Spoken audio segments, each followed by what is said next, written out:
This is a reading from the poem of the Man God by Maria Valtorta, Volume 3, Episode 405. In the Estate of Nicodemus, the Parable of the Two Sons, 29th of March, 1946. Jesus arrives there at dawn, when the air is fresh and cool, and the fertile fields of good Nicodemus are beautiful in the early sunshine. They are beautiful, notwithstanding that the corn has been cut in many of them, and they thus have the tired look of fields after the death of the corn, which, in golden piles, or stretched on the ground like corpses, awaits being carried to the threshing floor. And many other flowers die with the corn: sapphire, star-shaped cornflowers, violet snapdragons, the minute corollas of scabioses, the ephemeral chalice of harebells, the smiling, radiant crown of chamomiles and daisies, showy scarlet poppies, and hundreds of other flowers which, star-shaped, in spike-like clusters, in bunches, in radiant crowns, were previously smiling where there is now yellowish stubble. But the pain of the ground despoiled of its corn is comforted by the foliage of the fruit trees, which look more and more joyful because of the fruit growing on them with many different hues, and on which dewdrops, not yet dried by the sun, shine like diamond dust. Farmers are already busy at their work. They are happy because the hard work of harvest time is almost over, and they sing while cutting and laugh happily, competing with one another in cutting quicker with the sickle or tying sheaves. There are several groups of well-fed peasants who are happy to work for their good master. At the edges of the fields or behind the reapers there are children, widows, old people, waiting to glean, and they are waiting peacefully because they know that there is plenty for everybody, as is customary by Nicodemus's order, as a widow explains to Jesus, who had asked her. He watches to ensure that a large number of ears are deliberately not tied in the sheaves and left for us, she says, and not satisfied with so much charity. After taking a just quantity of corn, in proportion to the seed, he gives out the rest to us. Oh, he does not wait for the sabbatical year to do that, but he always does that to help the poor with his crops, and he does the same with his olive trees and vineyards.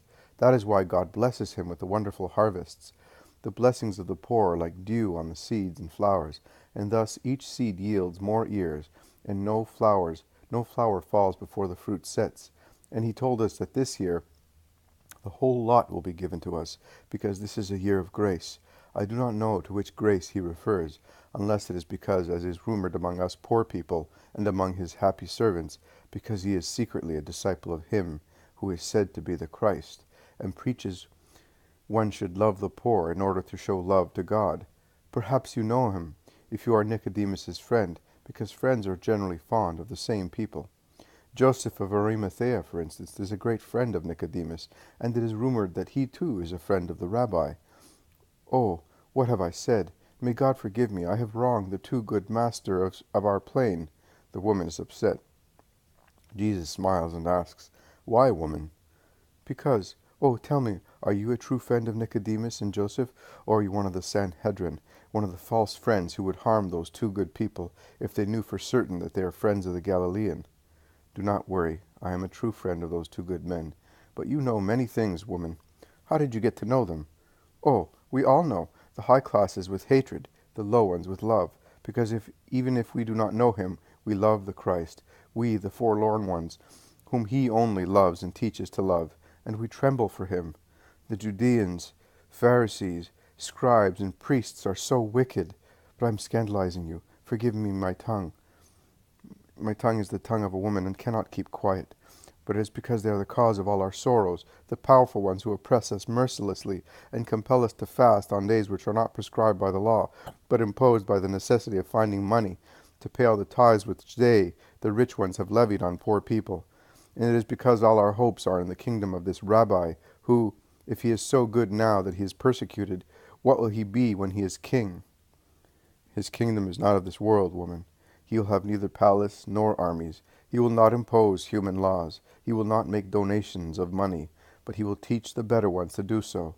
And the poor will find not 2 or 10 or 100 friends among the rich, but all those who believe in the Master will join their wealth together to assist their needy brothers, because from now on your fellow creature will no longer be called neighbor, but brother, in the name of the Lord. Oh, the woman is astonished, dreaming of such an era of love. She caresses her children, smiles, then raises her head and says, "So you assure me that I have not wronged Nicodemus, speaking to you? I did it so spontaneously. Your eyes are so kind. Your countenance so serene.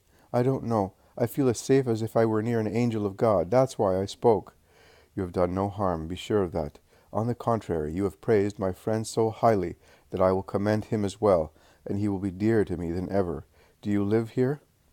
"Oh, no, Lord, I come from a village between Lydda and Beth Dagon.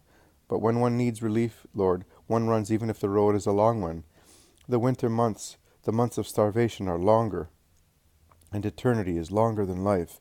People ought to have for their souls the same care they have for their bodies, and run where there are words of life. And that is what I do with the disciples of Rabbi Jesus, the good one, the only good rabbi of too many rabbis we have." "You do the right thing, woman," says Jesus, smiling, but making gestures to Andrew and James of Zebedee, who are with him, whereas the others have gone towards Nicodemus's house, to stop gesticulating, to make the woman understand that it is the Rabbi Jesus who is speaking to her. "Of course I do the right thing. I do not want to be guilty of not loving and believing him. They say that he is the Christ. I do not know him, but I want to believe, because I think that those who refuse to accept him as such will be in trouble." "And supposing his disciples were mistaken?" asks Jesus, tempting her. "That's not possible, Lord. They are too good, humble, and poor, to think that they are following a man who is not holy. In any case, I have spoken to people who were cured by him. Do not commit the sin of not believing, Lord. You would damn your soul. After all, I think that if we were all mistaken, and we were not the promised king, he is certainly holy and a friend of God. If he speaks those words and cures souls and bodies, and it is always a good thing to esteem good people." "What you say is true. Persist in your faith. There is Nicodemus." "Yes, with the disciples of the rabbi. In fact, they go round the country evangelizing the reapers. Yesterday also we ate their bread." Nicodemus, with his tunic tucked up, is coming forward without noticing the master, and he tells the peasants not to pick up any of the ears that have been cut. "We have enough bread for ourselves. Let us give the gift of God to those who have none, and let us give it to them without any fear. A late frost might have destroyed our crops. Not one seed has been lost. Let us give God's bread back to him by giving it to his unhappy children, and I can assure you that next year's harvest will be even more plentiful, 10 times richer because he has said so. An overflowing measure will be given to those who give." The peasants, respectful and happy, listen to their master, nodding assent. And Nicodemus, from one field and one group to another, repeats his kind instructions. Jesus, half hidden by a curtain of canes near a partition ditch, approves and smiles. The more Nicodemus approaches him, the more he smiles, as their meeting and the disciples' surprise are now very close at hand. In fact, Nicodemus jumps over the ditch to go into other fields, and becomes petrified before Jesus, who stretches his arms towards him. At last he recovers his power of speech. "Holy Master, how come you are here with me? May you be blessed." "To become acquainted with you, if there was any such need, through the words of the most sincere witnesses, those whom you overwhelm with charity." Nicodemus is on his knees, prostrated on the ground, and also the disciples, led by Stephen and Joseph from Emmaus on the mountains, are on their knees. The peasants and the poor people present understand, and they all prostrate themselves, venerating the Master, seized with astonishment. "Stand up.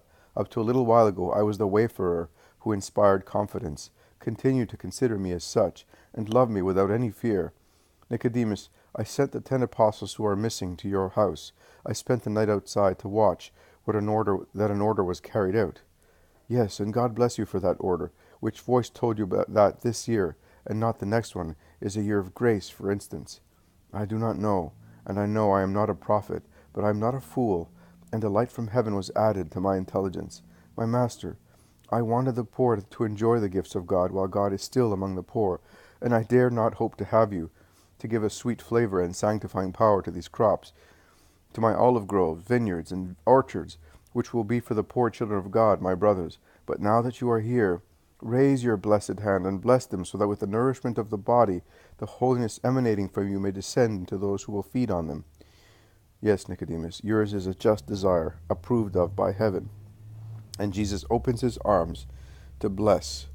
"Oh, wait, that I may call the peasants," and with a whistle, he whistles 3 times, and the shrill sound spreads in the calm air, causing reapers, gleaners, and curious people to rush from everywhere. A little crowd.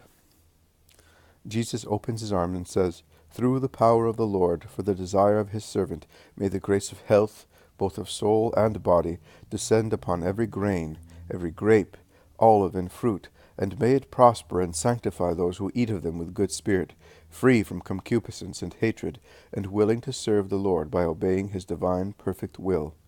"So be it," replied Nicodemus, Andrew, James, Stephen, and the other disciples. "So be it," replied the people of the crowd, standing up as they had knelt down to be blessed. "Stop the work, my friend. I want to speak to them." "A gift in a gift. Thank you on their behalf, master." They go into the shade of a thick orchard and wait for the arrival of the 10 who had been sent to the house. They, in fact, arrive panting and disappointed at not finding Nicodemus. Jesus then begins to speak. "Peace be with you. I wish to propose a parable to all of you standing here around me, so that each of you may avail himself of the teaching and of the part that is more suitable to him. Listen. A man had 2 sons. He approached the first one and said, 'Son, come and work in your father's vineyard today.' It was a great sign of honor on his father's side. He, in fact, thought that his son was capable of working where up to now his father had worked. He obviously saw in his son goodwill, perseverance, capability, experience, and love for his parent. But the son, whose mind was somewhat distracted by worldly things, and who was afraid of being taken for a servant — Satan makes use of such mirages to avert people from God — fearing mockery and perhaps also reprisal from his father's enemies, who dared not threaten him, but would not have so much respect for the son, replied, 'I will not go. I do not feel like it.'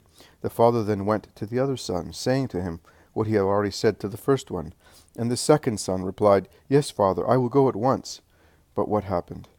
The first son, whose mind was honest, after a first moment of weakness in temptation, a moment of rebellion, repented, having disgusted his father, and without saying anything went to the vineyard, where he worked all day until late in the evening, and then went back home with peace in his heart, having fulfilled his duty. The second son, instead, untruthful and weak, went out. That is true, but he then wasted his time wandering about the town, making useless visits to influential people from whom he hoped to get some benefit. And he said to himself in his heart, 'Father is old and will not leave the house. I will tell him that I obeyed, and he will believe me.' But when evening came also for him, and he went back home, his tired look of an idle person, his creaseless clothes, and his uncertain way of greeting caused his father to watch him, and compared him with his first son. The latter, in fact, had come back tired, dirty, untidy, but jovial and sincere.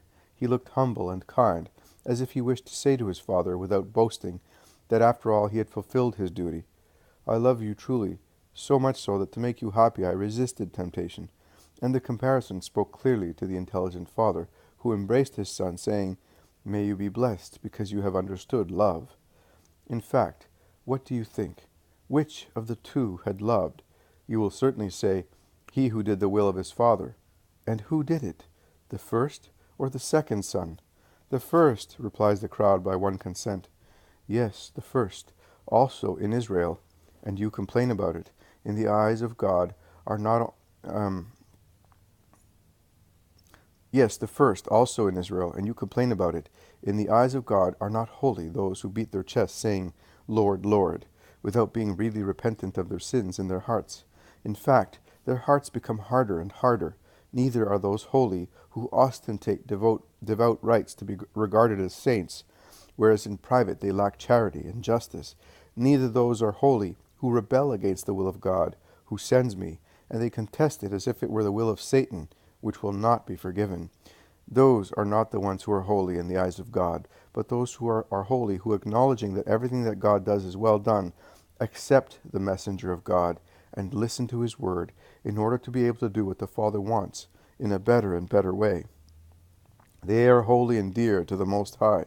I solemnly tell you, ignorant and poor people, publicans and prostitutes, will go before many who are called masters, powerful, holy, and they will enter the kingdom of God.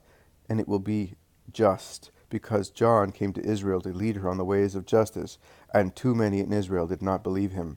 Israel, who calls herself learned and holy, but publicans and prostitutes did believe him. And I came, and the learned and the holy ones do not believe me, But poor and ignorant people and sinners do believe in me, and I have worked miracles, and they did not believe even them.